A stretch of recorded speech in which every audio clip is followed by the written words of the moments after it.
Welcome to Four Wheel Frenzy, ATV racing podcast, and today I have with me Jeremy Osborn from Briarcliff MX. Mm-hmm. Jeremy, how you doing?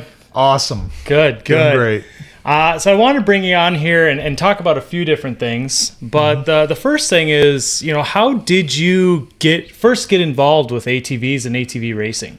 I was a young boy, and my uncle was a co-owner of a Suzuki shop in Newark, so he had access to all these really cool, fun dirt bikes and ATVs. And I think when my brother and I we were probably like 4, 5, 6, I don't even know. They brought us out LT50s to ride out at the house, and that was like probably one of the most awesome things I'd ever got to do at that point in my life.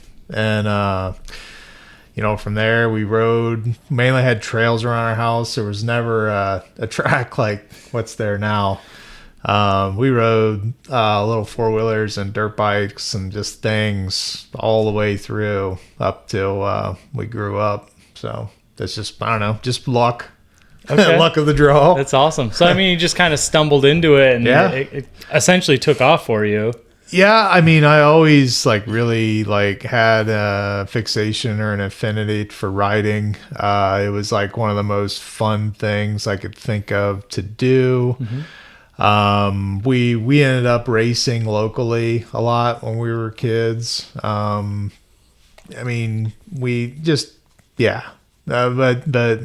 my Uncle Barry, he's the one that started it all. He would take me to races. My dad would go with us. We were just all over the place. We'd go up to Ashtabula, Weavers, Honda Hills. It was just awesome. That's awesome. And so you raced, obviously, as well. Yep. How long do you think you raced?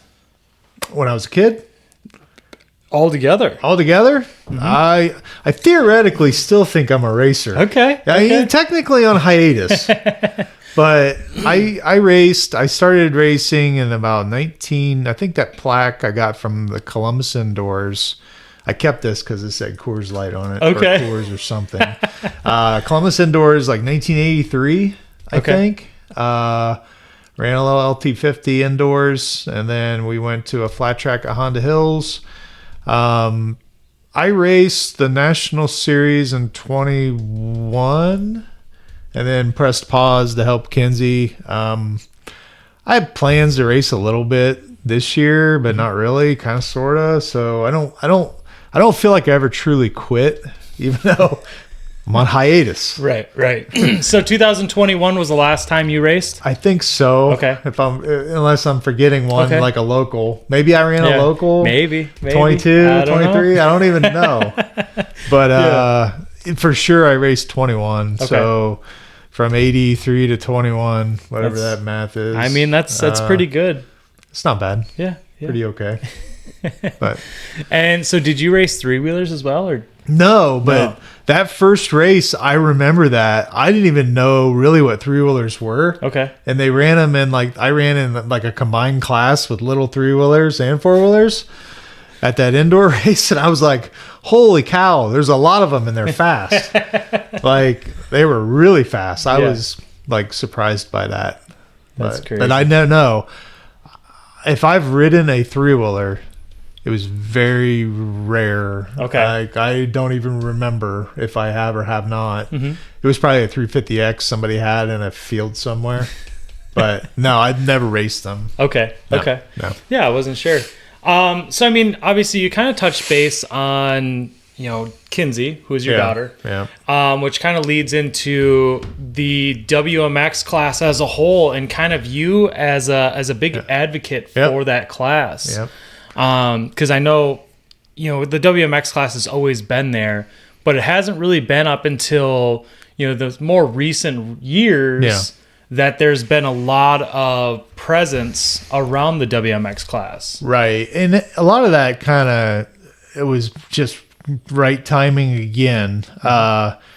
Because when we started racing nationals in 18, obviously Kinsey was too young, but about the time she was eligible to race WMX, Andrea Berger, she was doing a lot of things to try to help push the class up. And she actually started that youth program, the WMX youth program, and we were pushing for autograph signings, and so it was kind of a joint effort just a few years ago even. And I just happened to be there and be one of the people who kind of took up the torch to help more.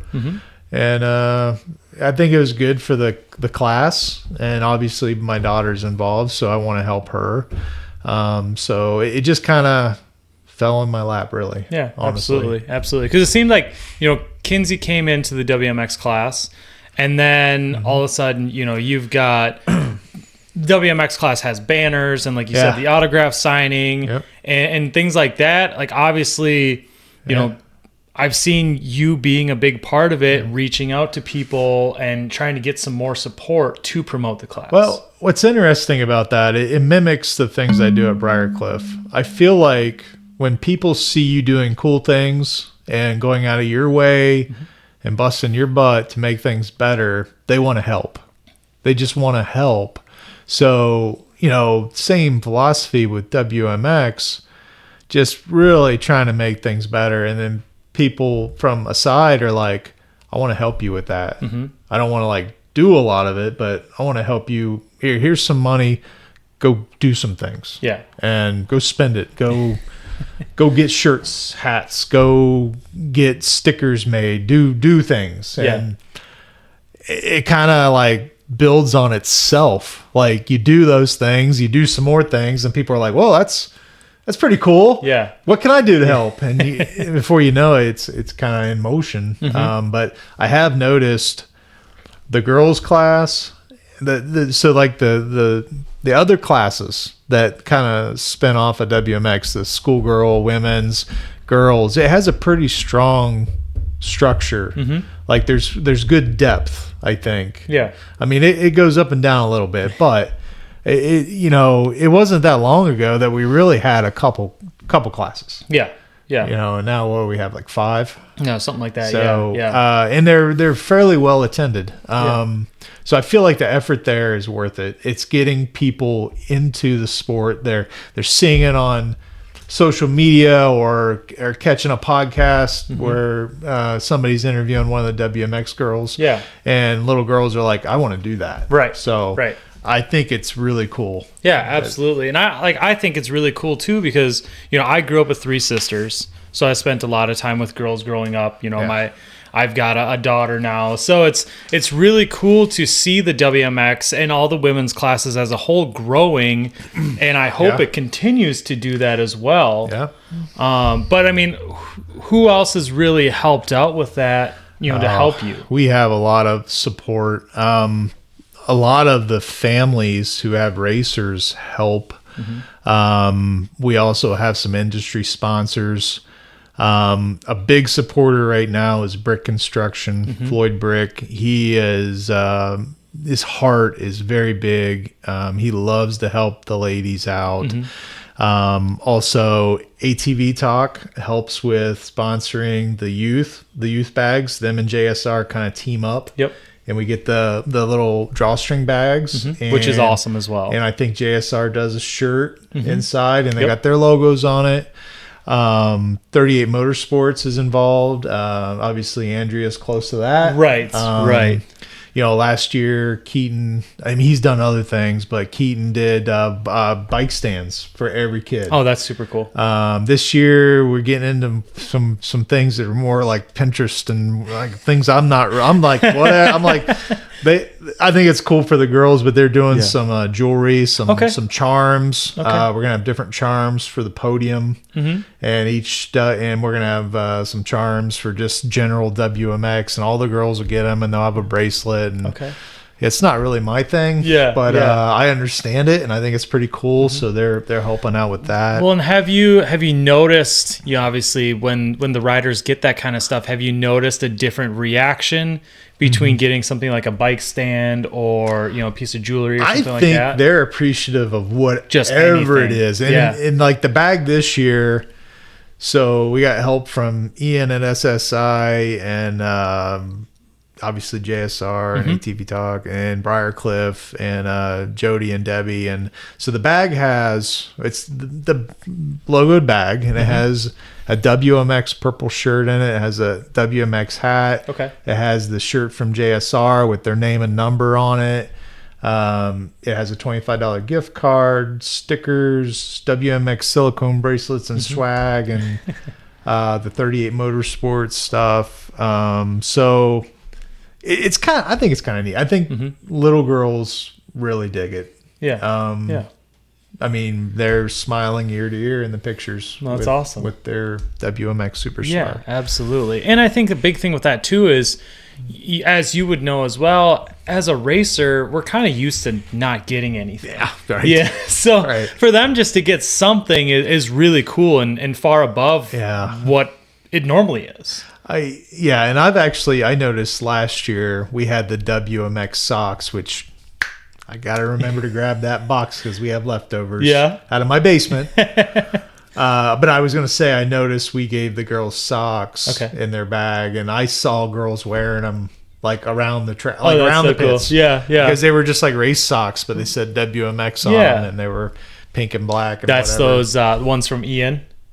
I think so. Okay. I honestly, Ryan Day with All Day Lighting, his daughter raced last year. He is the one who came up with those. Okay. And I don't remember, because my brain is horrible, they remind me of something Ian would do. Yeah. Well, because I know like Ian has done, and obviously he goes through another company as well, but he's done the Team USA ones. Yeah. And they're actually really nice socks. Ryan might have had Ian do those, and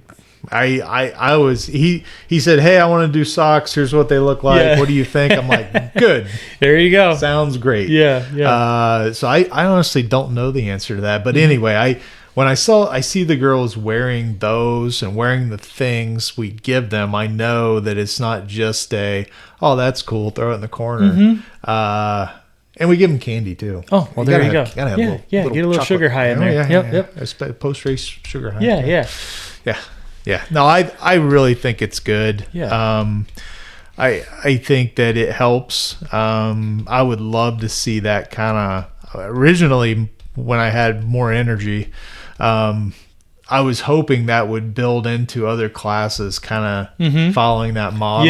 Yeah. Like maybe the Pro-Am guys and the pro sport levels would be like, hey, let's start a little group. And to Brian Jenkins' credit, who's another major player with the MJ5 Whole Shot Awards, he does the Whole Shot Awards pretty much on his own. Yeah. Like, I don't know if people think I'm involved, but I'm not really. Yeah. I just post about it, but Brian gets the sponsors, handles the money, gets the checks made from Ian Harris at SSI. And Ian does the checks. Anytime you see a check on the podium at the Nationals, that's from him. That's Ian Harris. Every class. I don't care what class it is. And at my race, we probably have 20 of them. I don't even know. Like, there's so many checks. And then we have like checks that we may need. Like, it's not even like because if you have if you have a qualifier, there's circumstances where you don't even know if you have the right checks. Yeah. So you have to have extra checks made just in case. Because if you have 2 heats, you got 2 Moto 1s. Right. And a Moto 2. So it's like, I have actually leftover checks that we didn't need just laying in the trailer. But Brian crazy. Jenkins, honoring Michelle Jenkins with the Whole Shot Awards. Yeah. I mean, I believe we started that in 22, and he's done it every year. Yeah, I think so. He's a big help. That's a big part of our support program. So, yep. Yeah. Now, I think that's awesome. I think that, like I said, other parents, The Roush's helped a lot when Ellie raced. Yep. I'm afraid to leave anyone out, so I'm probably just going to stop there. Well, but, and but there's one so thing many people that I was going to mention too is it seems like, you know, obviously you have sponsors, but you have a lot of the families or the WMX racers themselves that are doing a lot of it. And another thing that I think is really cool is with the WMX class is that like mentor program that they have going on, right? You know, where a WMX rider picks up the youth women rider. Yep. Yeah, and it's super cool. Yeah, this year we actually had a couple pairs of sisters, and so we expanded it. Normally it's one rider per weekend, and so we have 8 races for that class. I think we wound up with 11 total riders. Okay.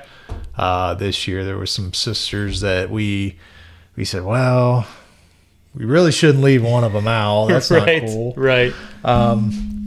So yeah, the mentorship program that's awesome. Yeah.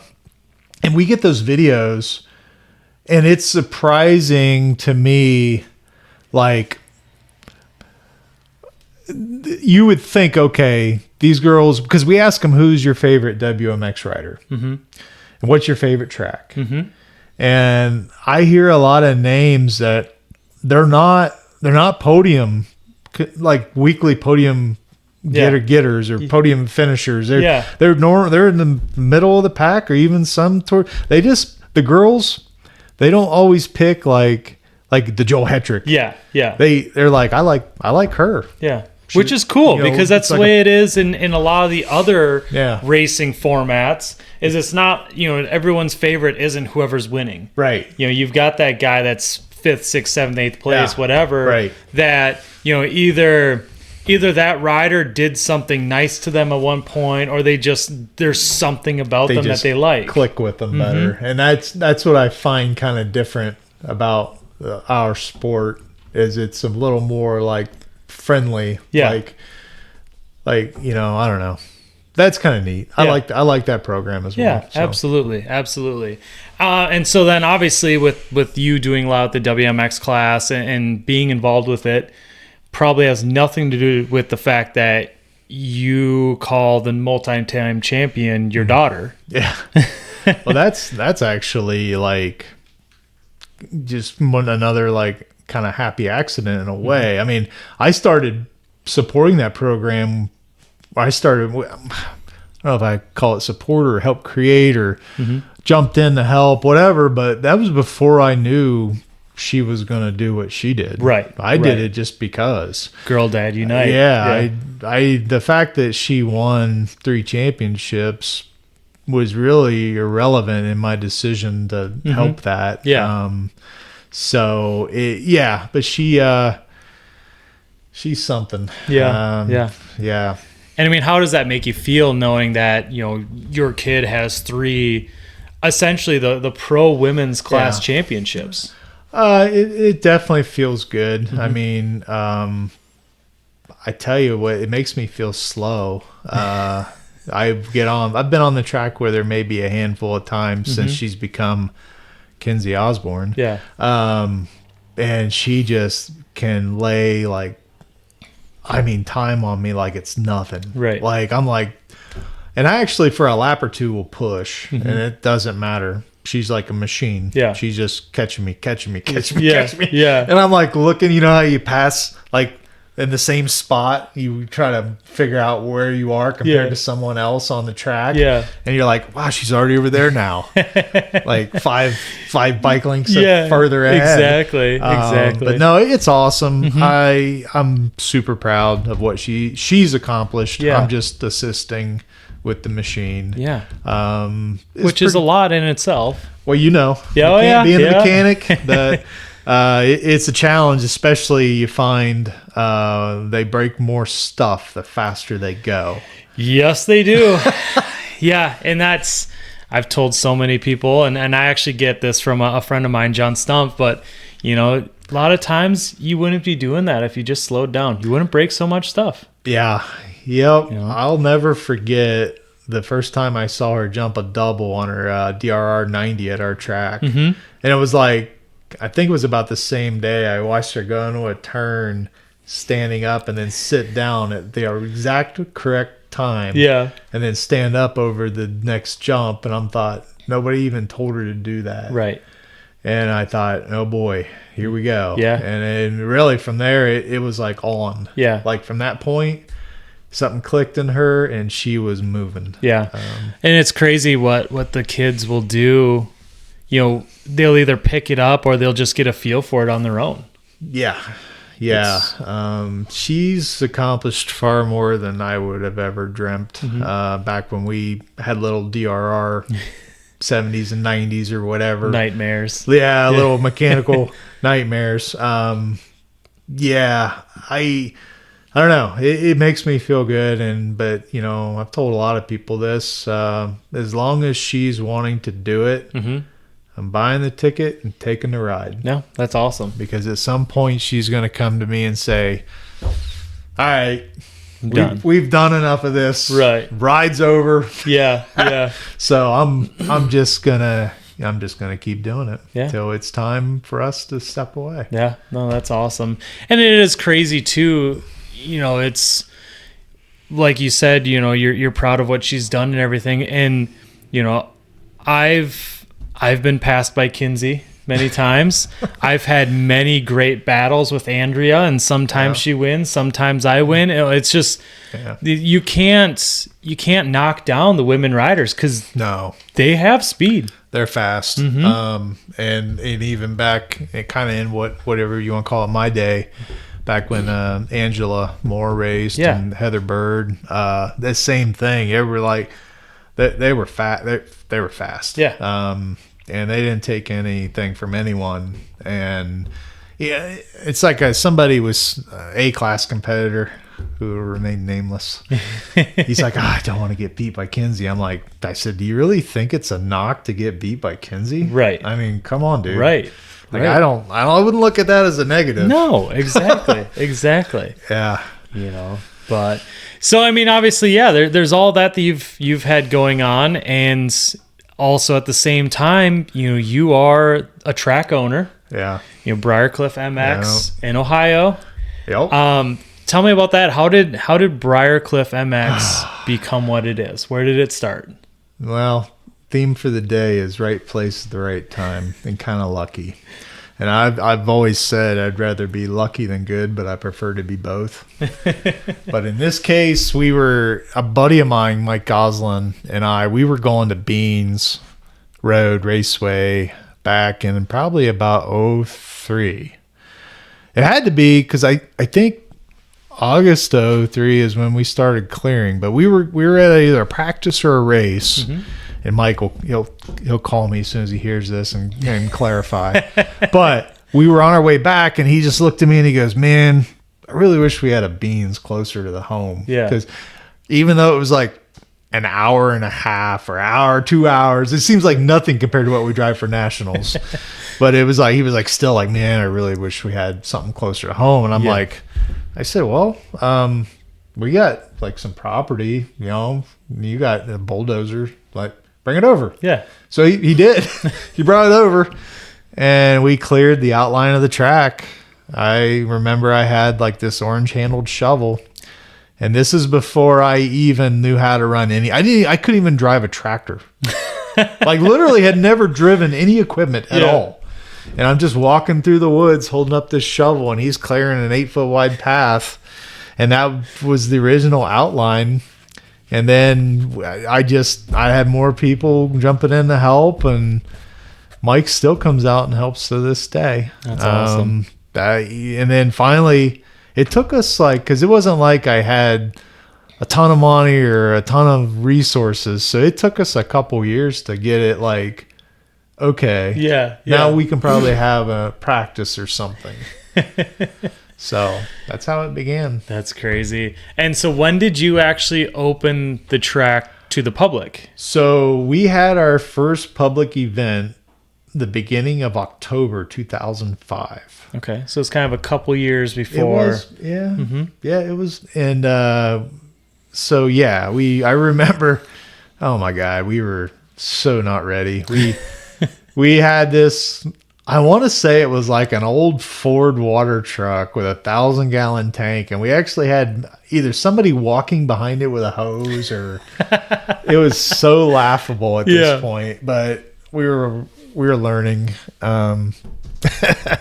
But yeah, our first full year was 2006 for having practice. Okay.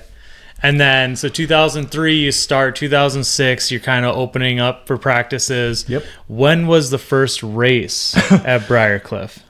I believe it was 07. 07, so another couple years, essentially. Yeah, 07, we made the mistake of running races. That we thought, oh yeah, we got to run races. And honestly, we were probably too green. We tried to run a race series in 07 and 08 and maybe 06. Okay. So it's kind of like your own outlaw series type thing? We just kind of did our own thing. Thought we were going to whip the world, and it didn't go well. Didn't go well at all. Yeah. We learned that races were expensive, and unless you had a huge turnout, you were trying to make a smaller amount of money out of a larger amount of money. And no, it was a good learning experience though. We stopped having races after 08 till I think it was 2000, the end of 2011. I practically had people begging me to have another race. Okay. Because the track had developed and gotten better and better and better. And so we did one in 2012. Okay. And that was the first Battle for Ohio event.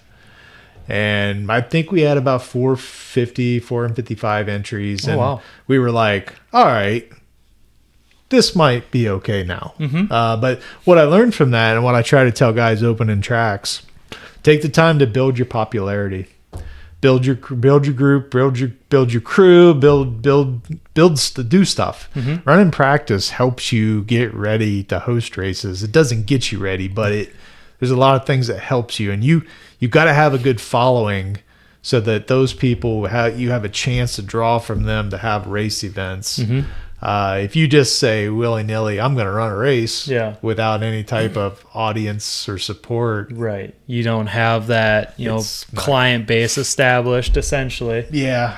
I really preach building your own popularity because once the track's good and you've got an audience that'll actually show up, it makes it a little easier. Okay. So. That's crazy. And so with that, you started... And so 2012 is your first race. Yeah, first race. And then, right. Yeah, I guess. Then 2 years later, you're hosting a national ATV event. I think we can blame Tim Detling on that, I think. I think he was the one that came to me in like 2013 and said, hey, typical Tim voice. Hey, you ever thought about having a national? And I'm dumb, and I'm not dumb, but I'm like, yeah, I'd really like to have one of those. What was crazy about that was 2013 we started OMA, Ohio Motocross Association, and we built the battle into a series, and I think we went to the AMA at the end of 13 and bartered to make that the state championship series. So in 14 I feel like we had a state championship series, area qualifier, the first area qualifier, which was actually a month or so before the first ATV National we held. Okay. So in 14, we had our first ATV National, our first area qualifier, and an official state championship race. Oh, man. Yeah, just pour it on. Yeah. Why not? Why not take on more? I guess. If you can get through it, you can survive anything, right? Yeah. Something like that. Yeah. But that that race, that ATV National was very interesting. We definitely learned a lot. I want to say we didn't even have headsets for the radios. Oh, wow. At that point. Yeah. Like we had the radios, but we're out there yelling at each other because we can't hear nothing because we had no idea that having that many ATVs on the track can't hear anything. It'd be hard to hear. It blows me away, some of the tracks we do go to where they don't have headsets. I'm like, how in the heck are you doing this? Yeah. So, that was definitely moving forward. I think like the very next area qualifier, we were buying headsets for the dirt bike races. So, wow. Yeah, we learned a lot. It was pretty eye-opening. Well, and somewhere around that time, you were also racing side-by-sides on the motocross track, correct? I think, 2015, 2016. I know it was the old layout. I've seen some videos out there. Jason Luberg came out, and I want to say it was 15 or 16. We tried it. Yeah. I don't know that it was very successful. I don't think we had the right setup for the UTV guys. They needed a track that was somewhere between our big track and the C track, but wider, kind of more like a Crandon. Right. But we didn't have the area or the ability, not the ability, but the room to like say, okay, there's a UTV track. Right. You build like essentially like a GP / side-by-side to track. be quite honest, we offered UTV class 3 times. Okay. And it really come down to like the same thing every time. 6 guys would show up, 5 would break, and then we would just all watch Jason jumping all the big jumps in his Polaris, which was super cool. He took me around actually both tracks. Okay. And holy cow, is it awesome. Yeah. Kind of unnerving to let somebody take you over jumps in a car. But super cool once you get over that little bit of fear. Yeah. And honestly, the corners were more scary than the jumps. Yeah. Because I didn't think we were making any of them. They're going to topple on the side. I was like, I ain't got enough shit handles. Like, Right. Oh my God. I mean, he went into the first turn like he was going. Mm-hmm. And I was like, oh, we're rolling. Yeah. Nope. I mean, guy's a pro. Yeah. I mean, he's been doing it for many years at this point. Yep. No, that we tried UTVs. I don't think it was a good fit. I think a lot of the guys in our area just want to take them on trail rides and go have fun that way. Right. And there's not many serious racers, and I don't know that us having them. I mean, I get very few requests. Yeah. Now. Yeah. And there's full series dedicated to those at this point. Yeah. I mean, and honestly. Scotty Lawrence, who owns a Rival, he's a big driver, and he races the Midwest Series. He's in the area. Cheney, what's Cheney's first? Kyle Cheney. Yep. He's actually stopped out and did some shock testing here and there. Okay. But I guess even with those guys being in the area, I don't know if they're not pushing it, then right. I think they're just so used to going to Wisconsin, Minnesota, Michigan, and doing all those races. I think it's interesting, and it would, if it was something I thought we could foster and make into something, I would keep pursuing it. But my gut tells me that it's just not. I think you would need to. Your facility is not big enough. Yeah. Because if you're going to do those, well, then you'd need to fight for getting the whole series to come up, the Champ Off-Road series. The trucks. Right. And then you got the trucks, you got the buggies, you got all that stuff. You're going to need 3 times the facility that you have. We're not scaled for that. Right. And plus the camping. And that's fine.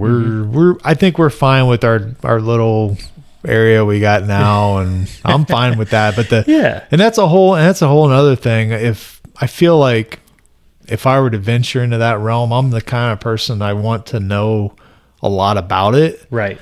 And the trucks, I mean, they look cool, but I have zero interest in learning about stadium trucks or trophy trucks. Right. I know enough to be dangerous, and that's just from having buddies that do it. But when I see those things online, all I see is huge dollar signs. It's pretty much what it is, especially on the truck side. I mean, they look cool, but as far as trying to promote events with them, I'm nowhere near that. So, right. Nope. Yeah. So we went there in 2014 to your facility. Yep.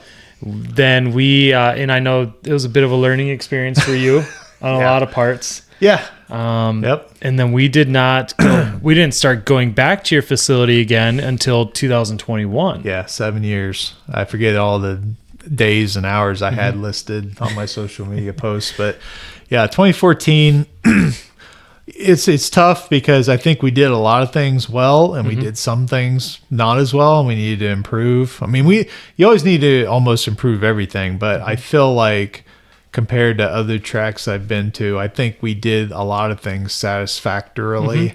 I feel like there was a lot of things I wanted to improve.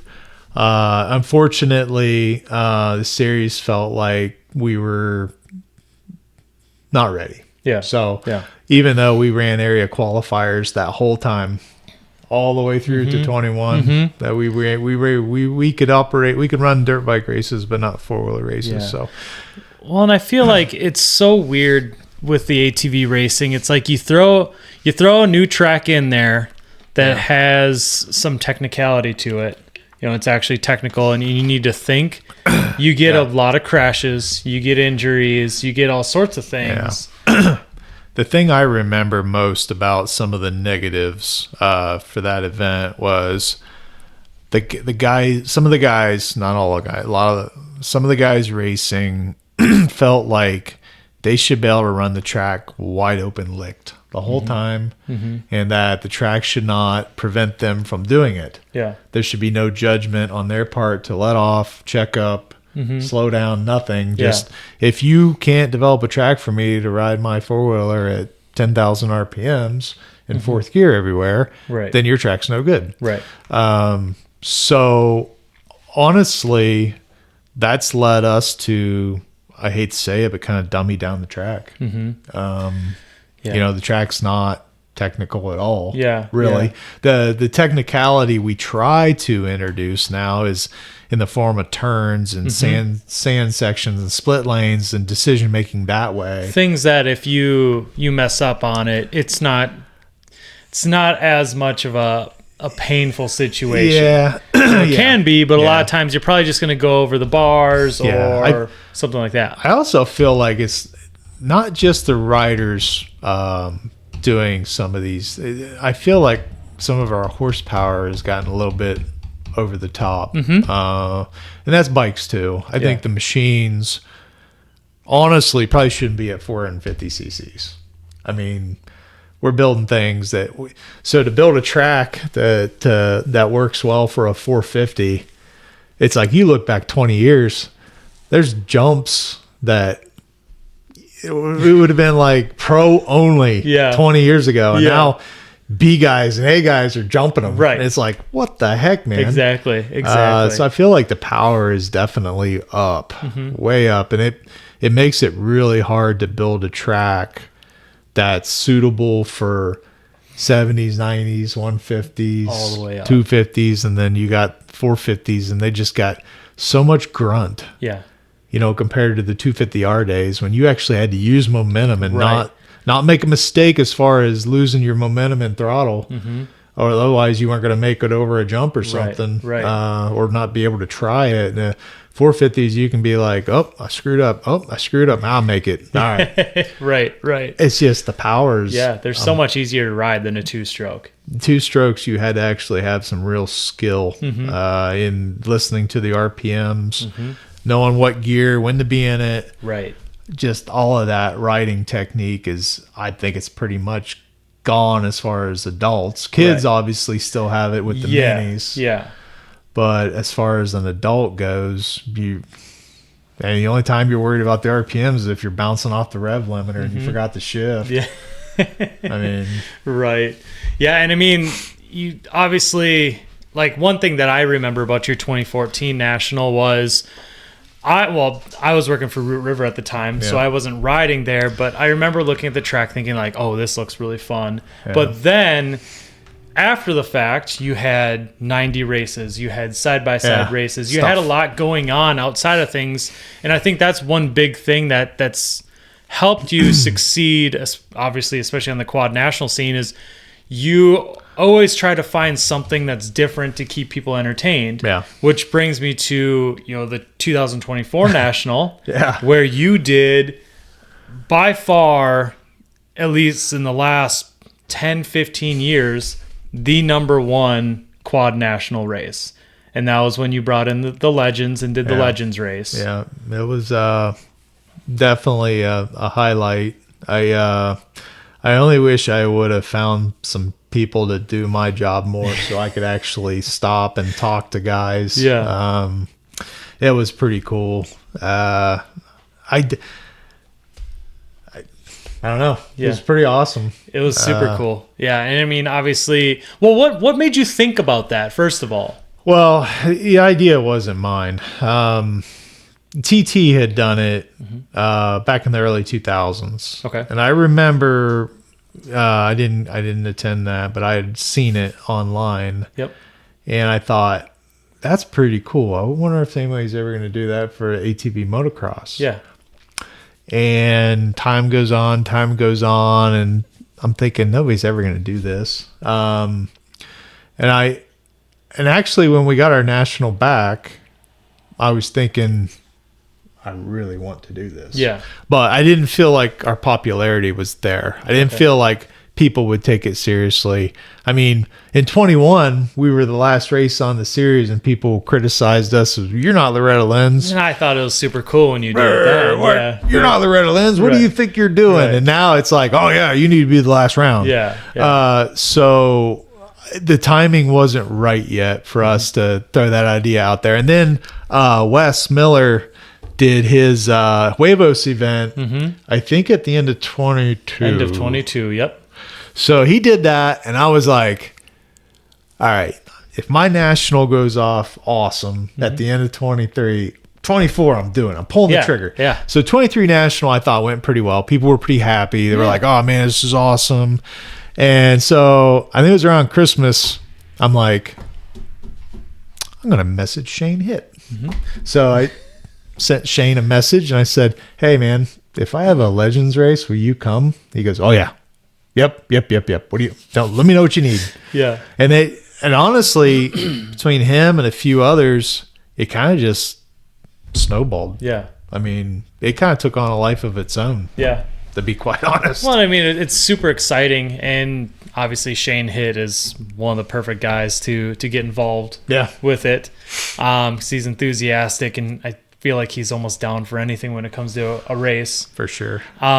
But I mean, you had a really good turnout for the class. Yep. Really good selection of legend pros. Yep. And like getting Tim Farr to show up and throw a leg over a quad, Yeah. and you even got Jeremiah to do a lap. Yeah. I mean, that was a tearjerker for sure. Yep. And a lot of good moments like that. Yeah. The whole event. It's like, and now my favorite question is, what are you going to do this year? What are you going to do to top that? My answer is nothing. I am never going to top that. You're never topping it. Yeah. There's no way. Right. I couldn't even fathom a way to top it. There's no way. Right. It happened. And if you were there, you have the greatest memory of all time. 100%. If you weren't, well, sorry about your luck. But Yeah. I'm not going to create, there's no way. I can't even think of a way. No. Yeah. Well, and I don't think I've ever been to an ATV national race where the spectator numbers were so high that you felt like you were at a dirt bike race. We got so lucky. I'm telling you with absolute certainty, if 30 more cars had showed up, they'd have been parked on the road. I mean, talk about guessing. And from what I do normally in my day life, I guess at a lot of things. And to guess how much parking we needed and to be that close without going over, I would be the greatest Price is Rights player of all time.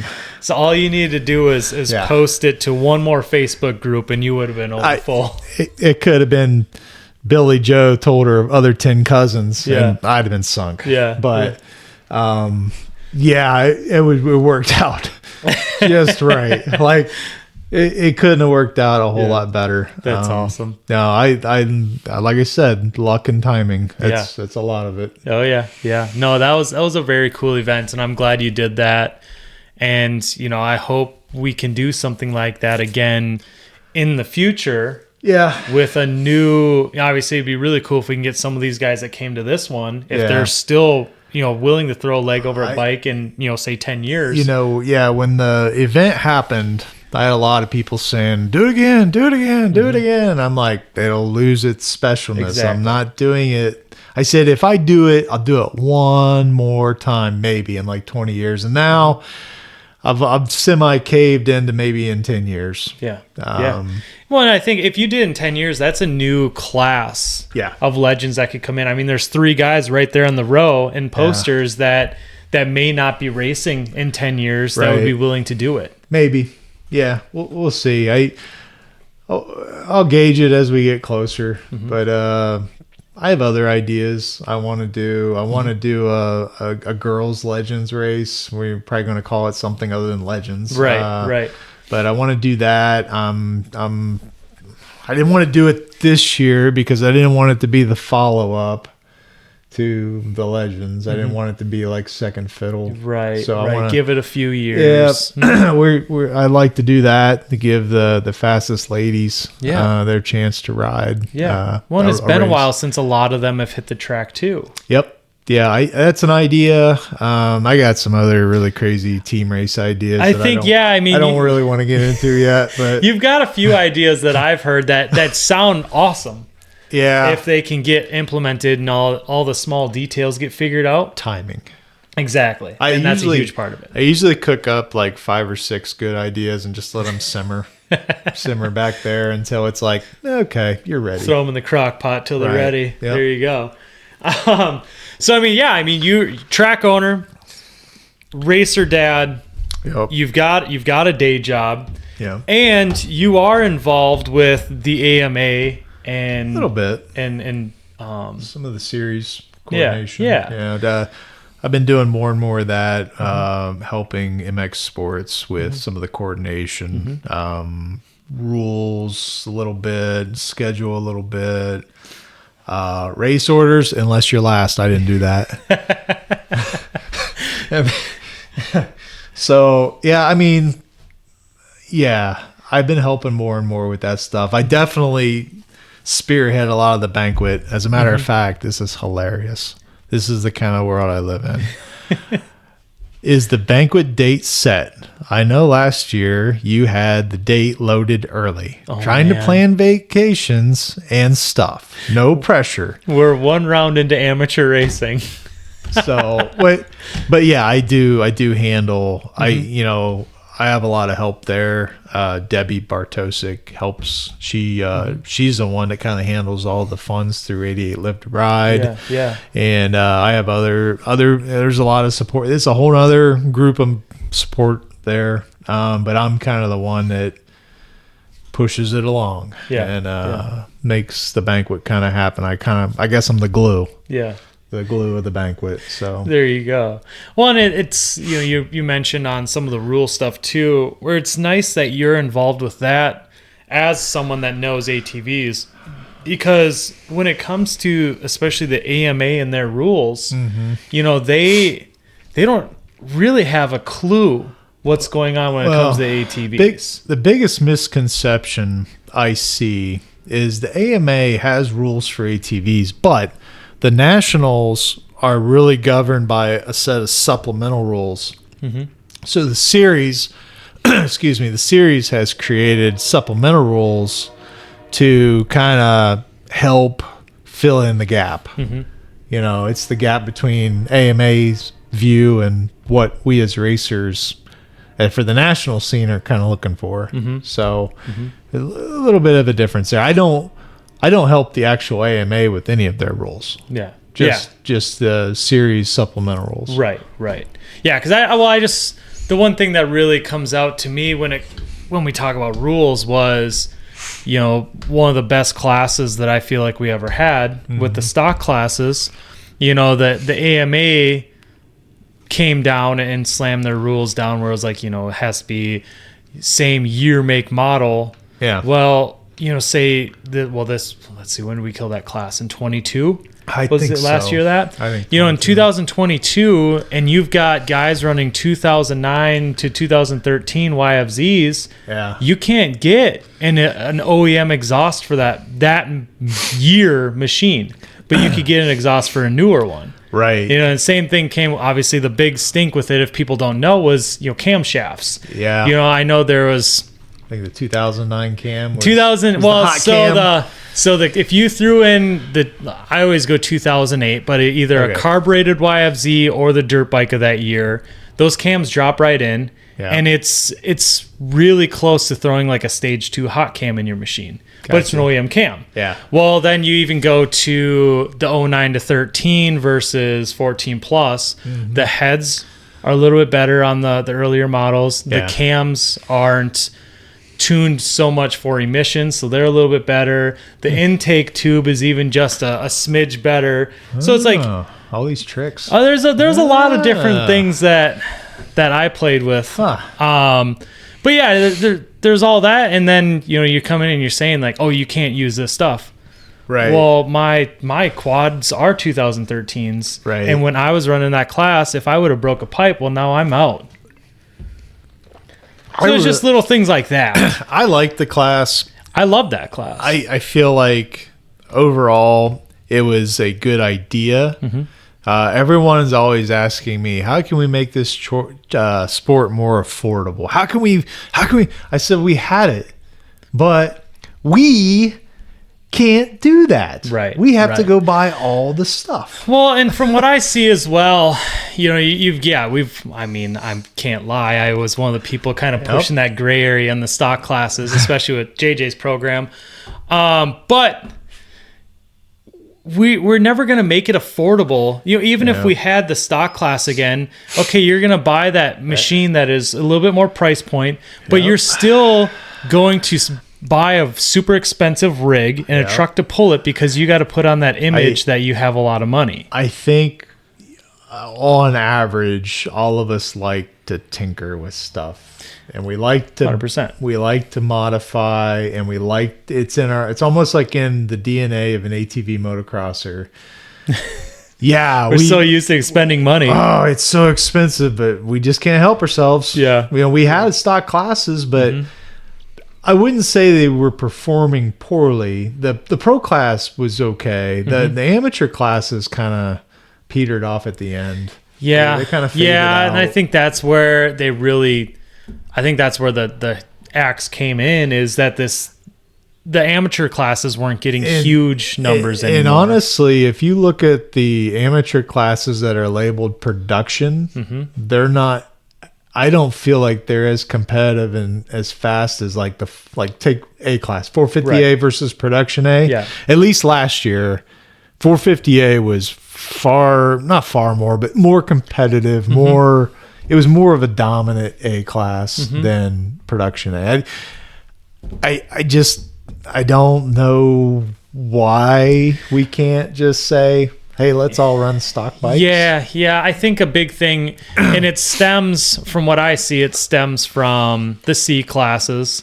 And I think that I've been saying for years, I think the C classes should be a stock only class. But you've got these guys, kids, adults, whatever, they all think they need a 60 plus horsepower hybrid for the C class. Like, no, you need a stock YFZ making 40 horsepower so you can learn to override the machine. I think they definitely should work on their suspension first, motor second. One of the ideas I had or had discussed with someone was to not do full stock, not production stock, but do along like the big three, essentially. Yeah, something like that. Like there's a term in the dirt bike world, not pro stock. It's not stock. It's semi-stock or something. Yeah, it'll come to me. My brain's not quite there. Yeah. But yeah, there's a word they use. It's not stock. It's something else. But that, essentially you would leave the motor alone. Don't touch it. Allowed to do like exhaust, tuner, air box removed, and maybe a filter. Yeah. You can change your shocks. Do all this like safety type things stuff to make it comfortable. and that's a big thing too, is I've had this conversation with many people, is we're always trying to get more people in this sport. Well, if most people, they go to the dealership, they buy a brand new Yamaha YFZ because it's the only machine you can still buy right now. Right. What's the first thing they're putting on that thing besides Nerf bars? Usually exhaust. Some sort of exhaust. Yeah. So if you allowed it to an exhaust and then whatever programmer, or obviously jetting is going to be easy to do. Limited. Limited. Okay. Well, the word is limited. So in the dirt bike world, for like for Loretta Lynn's, for the qualifiers, they have like it used to be a stock and a mod day, and they changed stock to limited. Okay. So I don't think that sounds as bad as stock. Right. You call it limited, like if it was 450 C limited or something. I don't know.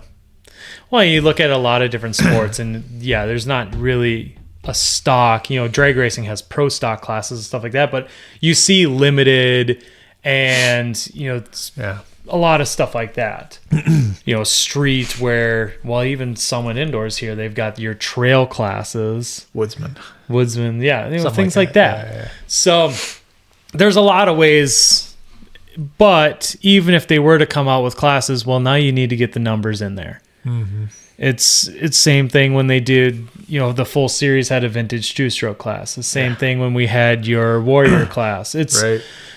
It sounds really cool and it's really awesome to have, but then when you have 2 or 3 entries every round, well, why would you keep that class? Right. It definitely isn't. I mean, we're talking about racing, and honestly, if you get below like 3, what are you doing? Right. I mean, even below 5 is like, ugh. Yeah. What are we doing here? So, but I don't know. We'll see what happens. If we can get, if people are willing to commit to it and, can lobby for this thing, and we know we're going to get the numbers, maybe it would be possible to get some classes like that again. I would push for taking the production classes and just changing them to limited. There you go. Instead of creating additional classes that may or may not get support, just modify the 2 or 3 or whatever we have now and say, all right, these are now going to be limited rules instead of production rules. Right. Which is essentially the same thing, just a little more restricted. You're just not able to do as much stuff to the machine. Yeah, you don't have to spend $10,000 on your engine. Which would be nice. You can run it kind of like it is, and it might last a lot longer. It should last a lot longer. Yeah. So. Yeah. No, I think that'd be a really good thing. But we talked about a lot of the things that you do, and we're going right back to you being a track owner again. So obviously we are ending the series, the season at your facility this year. Yep. What do we have coming up? You always do something. You do a lot of things to keep people entertained. Any insight what's going on this year? Well, the things I do know, I can talk about the things I know. I can't talk about the things I don't know. The things I know, we are doing TRX 90 races, which will be great. That's always a huge hit. It's been approved. We are not allowed to let you ride them vicariously through the pits, which is good. But you can bring them for an organized event Saturday evening, which we have slated for whenever we yell on the intercom and say, come down. No, that's a lot of fun. It is. That's a release. People are like, we really get to have fun now. Like, we're allowed to have fun. Yeah, you can have fun. Yeah. So we're doing that again. So if you sold your 90, get it back because you're a fool. Right. Or go find another one. Or go borrow one. Whatever. Or steal one. Whatever. And then probably the bigger thing we're doing is the Briarcliff International Cup. What is that? So the Briarcliff International Cup is the first international championship on American soil. It essentially outlaws all Americans. None Americans. So it's essentially going to be a U.S. soil quad cross of nations minus Team USA. No, I wouldn't even say that. It's not a team event. It's an individual race event. Okay. So, but Canadians, Argentinians, European countries, Australia, Costa Rica, I mean, wherever. Yeah. Anywhere, if you reside outside of the United States, you are eligible. and it is not invitational. I am not even trying. Just gotta have a fancy name to make it sound good. I'm gonna have fancy trophy too. Hey, even better. But no, it'll be a one-off championship, 2-moto format. If we gotta run heats, we'll run heats. Yeah. So Briarcliff International Cup, I have really been kind of lax on promoting, and I have messaged Patrick Turini. He's got his plane tickets booked. Awesome. I believe he's in. Sounds like he's in. I hope he's in. I've shot a few messages to some of the other overseas riders that we've had in the past, and they're thinking about it. So you have essentially one confirmed rider. Yeah, I think I haven't checked on him for a while. Yeah, I might have to get back and be like, hey, you still good? Yeah. Right.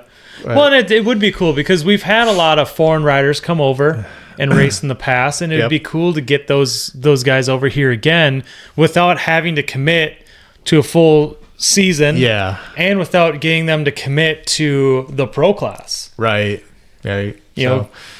Yep. I think it's got potential. I mean, we'll probably run it again next year because it's gonna probably need something that's gonna need a few might take tries. A little bit to get some traction on it. Yeah, but that's like one of the better parts about our national this year. We have a bunch of other ideas kind of simmering in the background. There was talk about a closest to the pin putt or not, like a pitching golf contest. The Doug Schultz golf invitation. Yeah, we tried that once, and I mean, to his credit, I only found like 2 golf balls. Wow. I could not believe it. Wow. I really thought, man, I'm going to be picking up golf balls for years. But that one, I think it feels more of a, you may not get a lot of people that are excited. Well, I might take that back. It seems like golf has become a lot more popular in the recent years as well. Yeah. So if you're promoting that and you're throwing that out on social media, you might get a lot of people that are super excited for that for I don't know what reason. I'm not a golf guy, but whatever. It's I don't know. I was going about once a year with the guys at Loretta's, but I feel like that's not happening anymore. So probably not golfing for a long time again.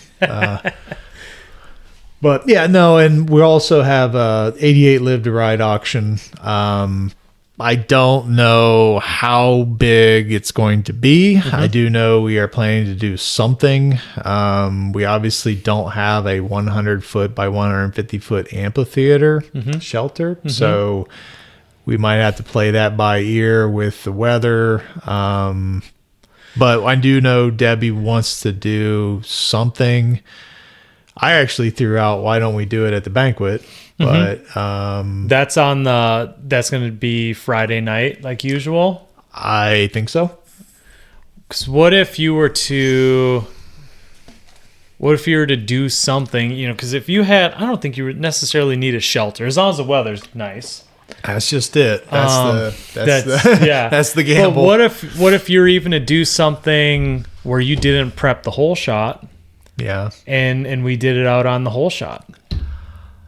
I mean, it's kind of pushing it, but some different ideas where you're not taking up a huge space of your pits that you kind of need. I think we'd probably be better off at that point to do it in the infield. Oh yeah, I mean you could do that too. That'd actually probably be the perfect with the grass. I don't know yet. I just know that has been mentioned. You've already got bleachers there too. And it sounds like a thing. Like we're kind of pushing to have that happen at the race as well. Well, that'd be good. So no, that'd be really good. Yep. Continue that on, and obviously, I feel like your track is going to be the better move for having the season ender.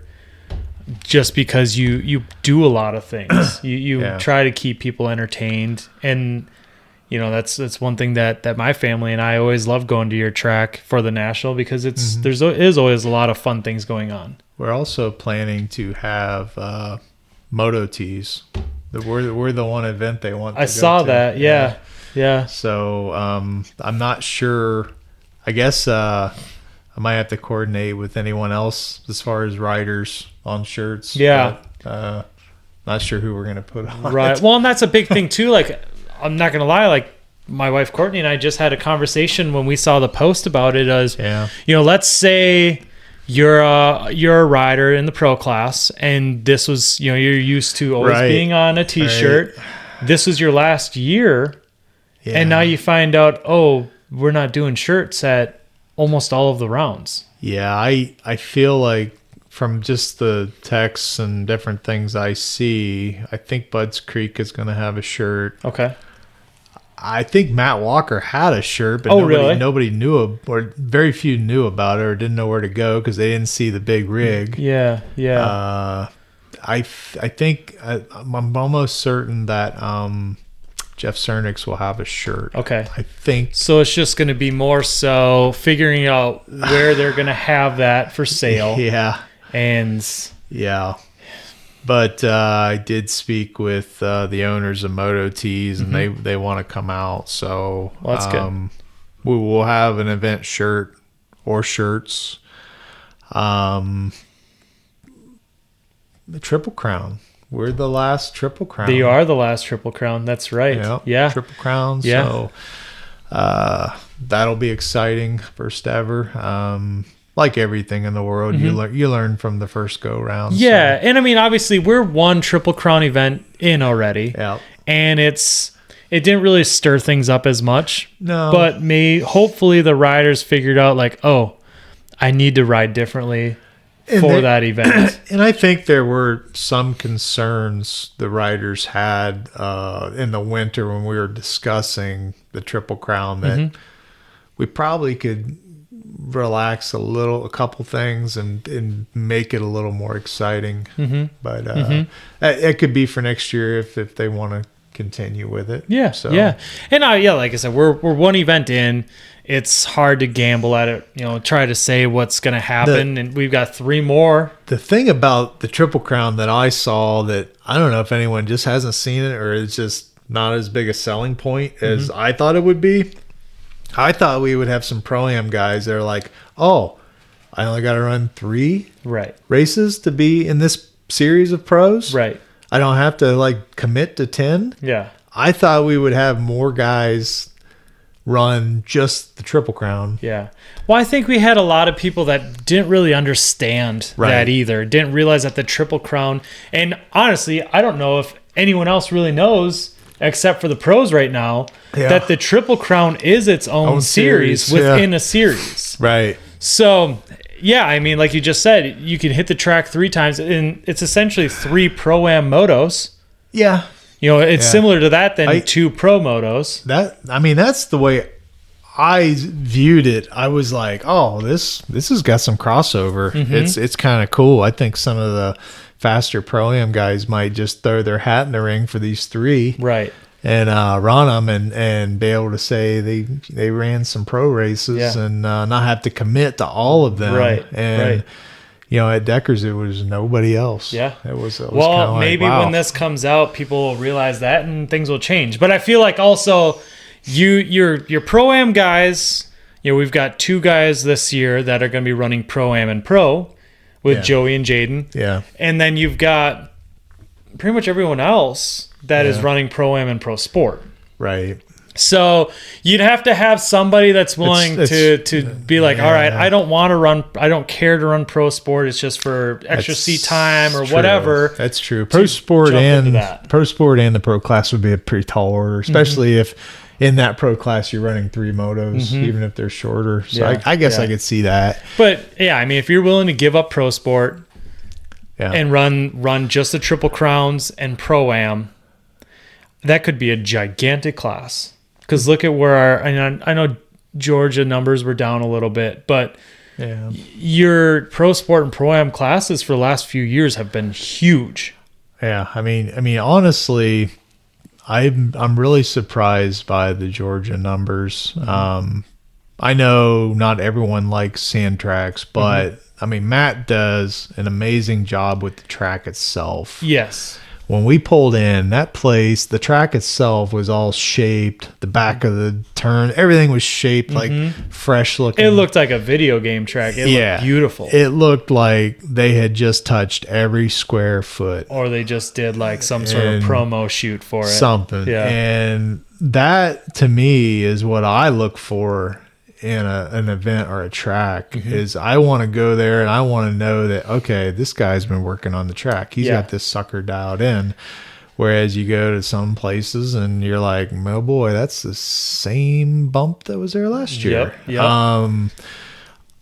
And so where I'm going with that is I really wish I could figure out how to he deserves a much bigger turnout. 100%. I agree. And I think another thing that was cool with his event, I didn't really notice last year, but this year for sure is, I drove in, paid my entry fee, gate pass, whatever, drove in. The first person you see once you get in the gate is Matt Walker. Yeah. And he's right there. He's the one helping you figure out where you need to go. Yep. And things like that. And then he's walking around asking if you need anything. I mean, not a lot of track owners do that. Yeah. I mean, him being a former pro racer, that too, he kind of gets the racer mentality. And he puts the track first, which is, I think, the way to do it. Right. It just kind of, I don't know, it just kind of sucks that I think it was like 419 or something. Yeah. I mean, that's he needs. I wish there was a way. I don't know. I think about it. There got to be a way to either put him somewhere else in the schedule or something. I think, it'd be nice to have it maybe a little bit later in the year or something, because I've been there 3 times now. All 3 times it has rained on Sunday. In 15 last year and this year, Sunday it rains. Yep, I was standing in it this year. We were down in staging for 450A, and I was sitting down with Bryce and Joel doing an interview with them, and it started. I mean, it was the kind of warning rain that we got before it came down. I talked with Matt briefly, and I was like, what about May? Maybe May is not too crazy hot yet. I don't know, something to think about. Right. Maybe I agree. Next year. I agree, because it's always one of the first races. In 15 when we went there, started going back there. Yeah. It was a couple weeks after Daytona. Yeah. Last year it was the second amateur race. It was in April. We went to Texas, then we went there. This year it's the first amateur race. We need to find a weekend where Atlanta is vacated. Like there's nothing going on. Oh, 100%. 100%. Or for some reason they're all just gone. Yeah. It's Atlanta's day to drive somewhere else. Yes. Somewhere far away. Yes. But no, I really feel like he does a pretty good job. I mean, really good job, and just kind of sucks that we have that number down there, And he's a track owner that I say this all the time on the stuff that I do with Leonard, but it's really cool when you get to a track and you see a track owner or a promoter that actually wants us there and isn't just putting up with us. Right. And he seems like one of those guys that actually wants us there. He wants us there. He definitely does, and we need to start thinking about a way to pay him back with a little bit better turnout. Yeah. Otherwise, we may not, the numbers if they dwindle, he's not going to have much choice. He's not going to be able to do the event if it gets to a point, too much worse. Yeah. And I don't blame him. Not at all. If the numbers don't work, I mean, everybody loves racing that's involved in the sport, but they don't love it to the point where you're willing to spend 20, 30 grand to say, oh, this was fun. Exactly. Exactly. Oh, we didn't break even. Yeah. I mean, I'm honestly, a perfect example would be, let's say I got 200 racers. Even though I am seriously into this sport, I don't know that I would be able to continue. You wouldn't have that door open next year. Hosting it. Right. And it's not much different. So, I kind of need to start thinking about what we can do there. Yeah, no, absolutely. And I agree with you. Like I said, I had nothing but good interactions with him. And I mean, I've got a video game 10 feet from us that he's in. So I mean, it's not like he's just some random guy that owns a track. He was somebody. Yep. He raced for a long time, was very good dirt bike rider. Oh yeah. And now he's accepting us and seems excited to accept us. He likes the racing.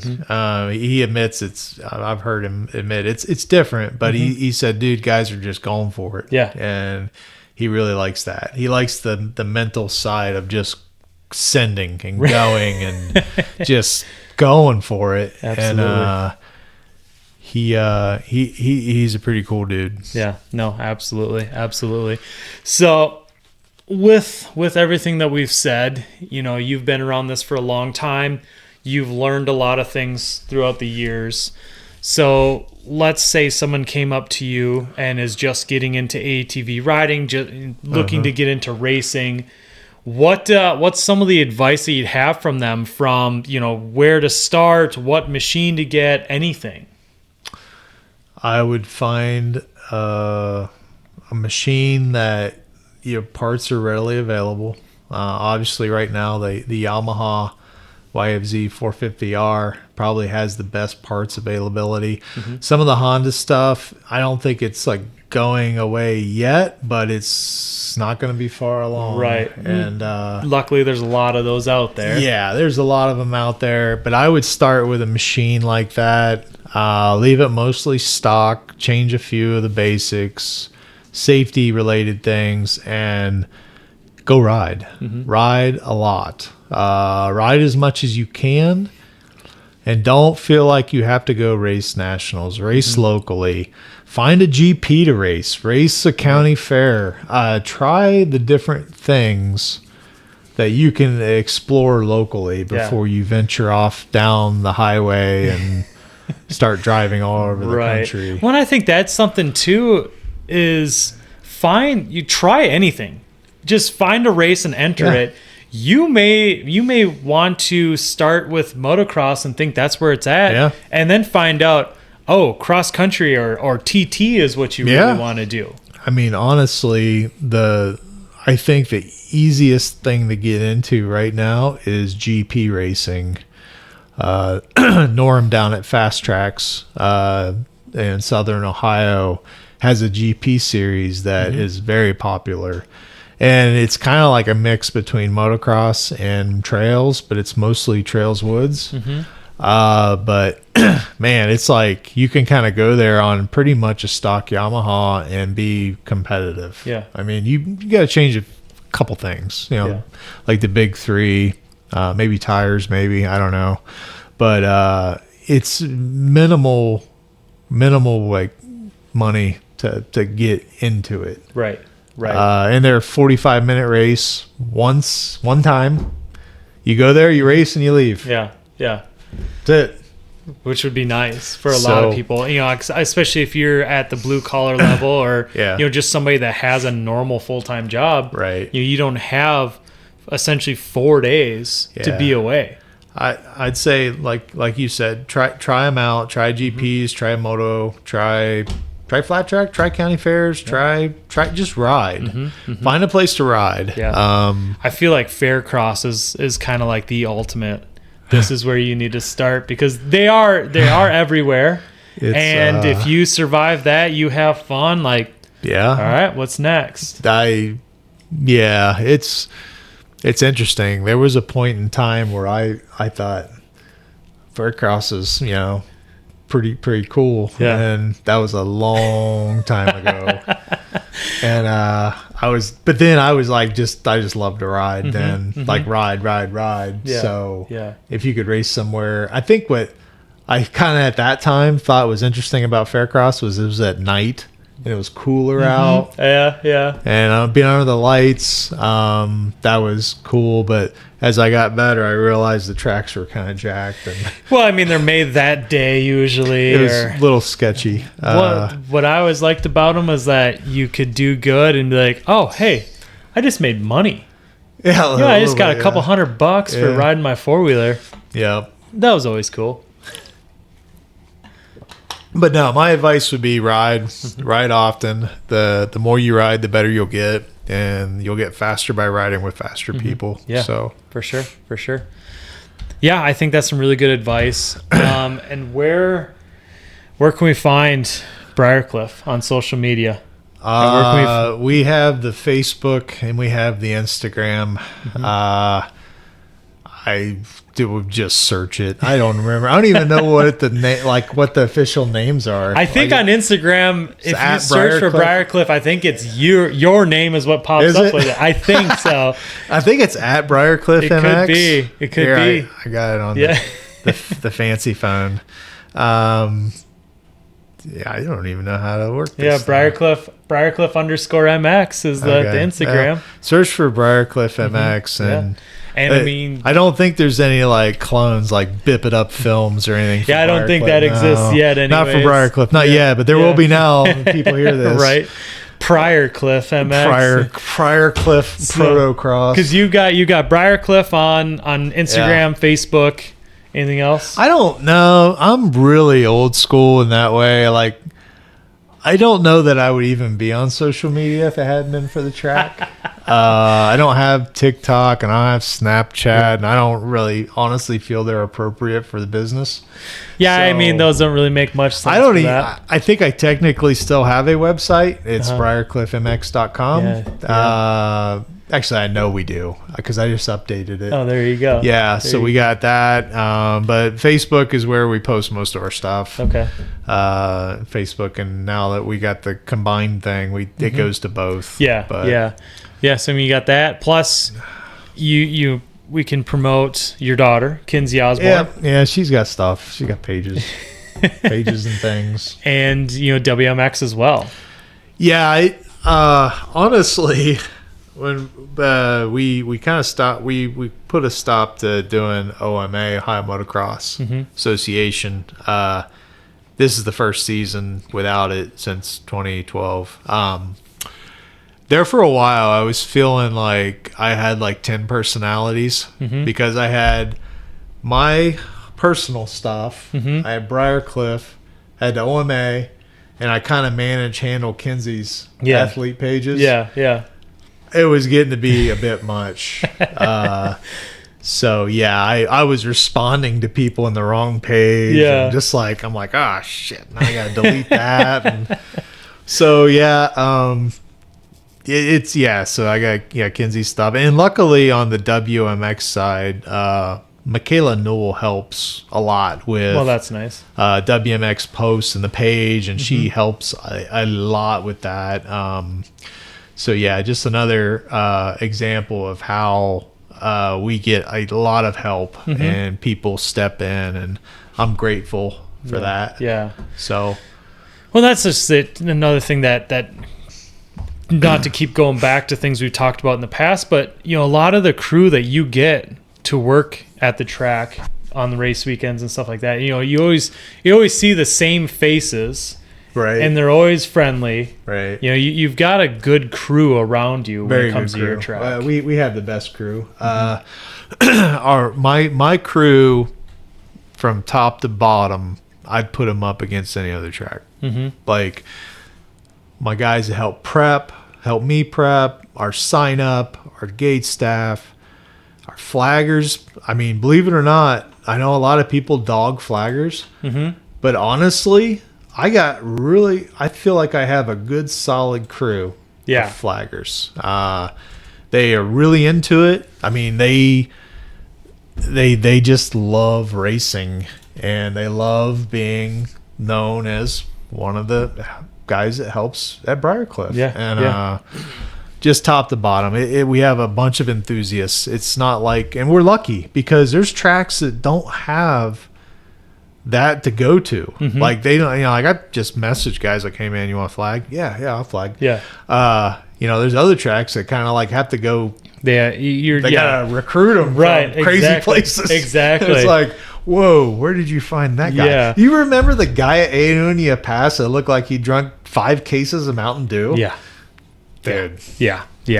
Well, and I know at your track too, you've got Josh that works does. It seems like he does a lot of stuff for you. Yeah. I've seen him mowing the lawn at the track before. Yeah. And he scooped me up off the ground when I had a spill in 22, and was making sure I was okay. And I thought I wasn't. Yeah. And then it was a few days later, I get a friend request on Facebook. I'm like, hang on here. I'm like, I think this is the guy that helped me out at Briarcliff. So I message him and he goes, yeah, that was me. Like, what's up, dude? Yeah. No, pretty solid crew. Yeah. There's always changes. Every year we go through a little bit of change, but overall, super good group. Great group of sponsors. Yeah. And I mean, that's kind of the next thing, who brands people that you want to give a shout out to, dude. Start plugging away. Let me pull up the Briarcliff sponsorship note, and it's only because I don't want to screw it up. Yeah. But we've had families that have businesses. Number one would be Forklift Training Systems and the Hoover family. Dave has been an incredible supporter, and we joke that he is the number one sponsor, but he really is. Yeah. Well, he's an awesome guy too. The couple times I've met him. So, like, when you say number one sponsor, you're thinking, okay, he spent some money. Yeah. Okay, pretty good sponsor. He will weed eat, paint, mow grass. Right. I'll let him run the dozer sparingly. But no, all jokes aside, he is an extremely good individual and a lot of fun to be around, and he's a good friend too. So the Winlands, their son Jack races dirt bikes, local pro, qualifying for some nationals, or trying to get to that point. And, Jessica Winland, she's a realtor, Coldwell Banker Realty. They're a big supporter. Richardson's Glass in Newark, Mid-Ohio Power Sports, Iron Pony, the Minton family, who has a Cobra dealership / business for the little bikes. That's cool. They'll come out and set up for our regional event, our youth regional this year. Wiseco, Tough Trucking, there's another big one. Tony Mock, super good, pure racing enthusiast, helps us out. Like, if you hate sand, you should thank Tony, because that's where the sand came from. Vampire, I guess tear-offs, Vampire tear-offs. Okay. That's those. Yeah. Tom Ferris is his name. I met him a year or two ago. And he's just this guy. I think he could build or invent anything. I think he's actually a chemist, and I'm sorry, Tom, if I got that wrong, but he's like a professor. I think he could. He's like, I'm going to start making tear-offs, and before you know it, he's making them for like race car helmets and sandblast helmets, and but Vampire tear-offs, big help, big supporter. FCR Suspension Company in West Virginia. G&M Dozer, that's my buddy Mike Goslin. Dougie Doug, old Doug Schultz, Snoop Dougie Doug. Yeah, Doug Schultz. Newark Auto Electric, Raleigh Lore, he's super good dude. Wright Brothers, Duncan Oil. I think that pretty much covers the track. B&B Excavating or Property Management, Seth Torrens. If I forgot anyone, I apologize. Luke Henry does custom home stuff. Okay. Carpenter. He's a good buddy of mine. Used to be Luke's Auto. I almost said that, but I caught myself. He's a carpenter who's helped us out with like the deck on the front of the sign-up trailer and various things. If you see something wooden out there, except for the fence, don't look at the fences. He didn't do those. Don't look too close. Well, us idiots did those. I got the best fence crew out there. Yeah. Call them the, what do we call them? The Union Fence Crew or something. Okay. Yeah, there were a lot of shovels. Yeah. You don't really need much of a shovel for a fence crew, but they did. They used them to prop themselves up. Whatever. But anyway, a lot of good dudes help us. We're super thankful that's awesome. for everybody. Yeah, and I think it takes an army to do what you've done. It definitely takes a village. I found out early that if someone had a trade that they were good at, let them ride. It'll pay you back tenfold. About the only thing I haven't found yet is a lawyer. You never know. That might pop up at some point. I think we pretty much got everything else covered. Yeah. No lawyers, though, which I'm not too heartbroken about. But hey, you'll get there. Yeah, you'll get there. One day. Awesome. Well, I appreciate you sitting down with me, Jeremy, and you know, kind of giving me some insight on everything when it comes to you in this sport of ATVs. Yeah. But yeah, obviously, well, hopefully I can talk with you again in the future, and you know, whether it's before or after we do your race this year. Yeah. I'm excited. Maybe leading up to it. Yeah, hopefully anyways. Hopefully. Yeah.